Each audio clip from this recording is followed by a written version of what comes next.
வணக்கம். கோவிலூர் மடாலயம் வழங்கும் பெரிய புராண கதைகள்.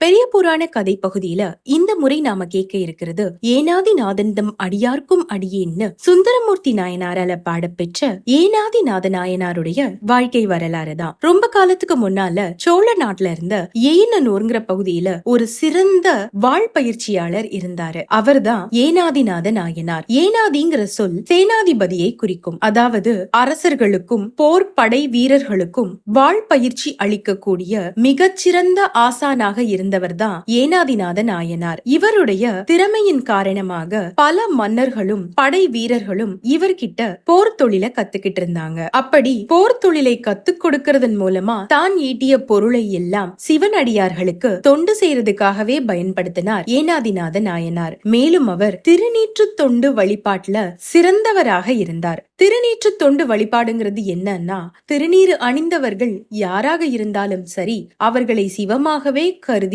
வழிபடுவதுதான். இந்த திருநீற்று தொண்டினை ஏனாதிநாத நாயனார் உளமாற செஞ்சிட்டு இருந்தாரு. திருநீறு அணிந்தவர்கள் யாராக இருந்தாலும் சரி, அது அவருடைய பகைவர்களாகவே இருந்தாலும் சரி, அவர்களை சிவமாகவே நினைத்து வழிபடுவது ஏனாதி நாயனாருடைய வழக்கம். அவர் வாழ்ந்த காலத்துல அவருடைய திறமையின் காரணமா நிறைய மாணவர்கள் அவர்கிட்ட வந்து வாழ் பயிற்சி கத்துக்கிட்டாங்க.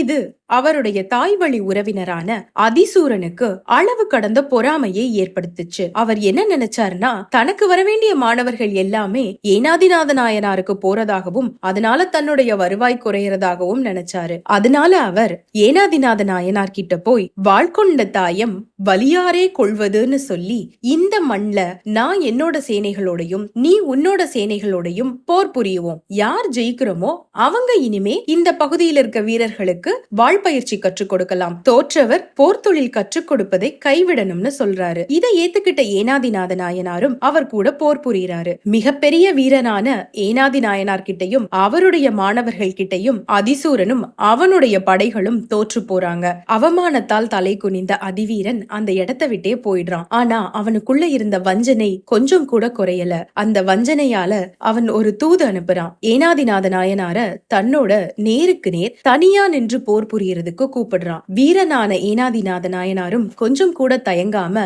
அதிசூரனோட போர் புரியறதுக்காக போறாரு. ஆனா அதிசூரன் தன்னுடைய நெற்றியிலையும் உடம்பு முழுவதும் திருநீரை பூசிக்கிட்டு ஏனாதிநாத நாயனார் கூட போர் புரிய போறான். தன்னுடைய வாழ்நாள்ல ஒரு முறை கூட திருநீரு பூசாத அதிசூரன் நெற்றியிலும் உடல் முழுவதும் திருநீர் பூசி நிக்கிறத பார்த்த ஏனாதிநாத நாயனார் சிவமாகவே அவனை கருதி வணங்குறாரு. இந்த சூழ்நிலைய தனக்கு சாதகமா பயன்படுத்திக்கிட்ட அதிசூரன் ஏனாதிநாத நாயனார வெட்டி வீழ்த்துறான். அவருடைய உயிர் அந்த இடத்திலேயே பிரியுது. அடுத்த கணமே சிவபெருமான் பார்வதி தேவியோட ரிஷப வாகனத்துல தோன்றுறார். பகைவனை அழித்து ஏனாதிநாத நாயனார உயிர்ப்பிக்கிறார்.